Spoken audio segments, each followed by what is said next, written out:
చేస్తున్నానయ్యా.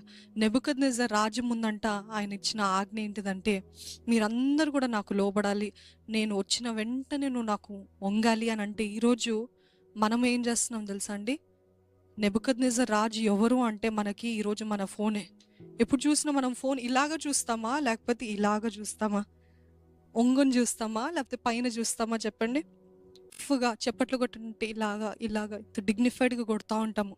పాట పాడండి అంటే అసలు మీ పక్కనున్న వారికి కూడా వినపడదు మీ స్వరం కదండి. ఎన్నో ప్రిన్సిపల్స్ ఉంటే మనం దేవుని నేను నేను ఈ పొజిషన్లో ఉన్నానంటే ఈ పొజిషనే, ఇంకా ఇక్కడ నుండి నేను కదలను అని అంటారు కదా. కానీ అదే మన ఫోన్ దగ్గరికి వస్తే, ఎంత గొప్పడైనా, ఎంత బిజినెస్ మ్యాన్ అయినా, ఎంత ధనవంతుడైన ఫోన్ దగ్గరికి వస్తే వంగి మొక్కుతాం.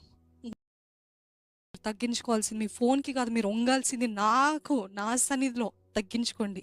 నా సన్నిధిలో humble your self before me and I will honour you. నేను నిన్ను ఘనపరుస్తాను. ఎందుకు ఉపవాసం అంటే, మొదటగా మనల్ని మనము తగ్గించుకోవడము, రెండవది ఏంటిదంటే దేవునికి దగ్గరకు రావడం. అంటే ఇది కాదయ్యా, not this Lord, I come closer to you are more important to me అని దేవుని సన్నిధికి దగ్గర రావటం. మూడవది ఏంటిదంటే, ఆయన వాక్యాన్ని ఇంకా తేటగా స్పష్టంగా తెలుసుకోవడం కోసము వి ఫాస్ట్, ఉపవాసం నడుచును. యెహోవా మహిమ అంటే ఆయన ప్రభావం, ఆయన ప్రసన్నత, ఆయన సన్నిధి, ఆయన సైన్యపు వెనుకటి భాగమును కావాలి. He's giving us protection, restoration.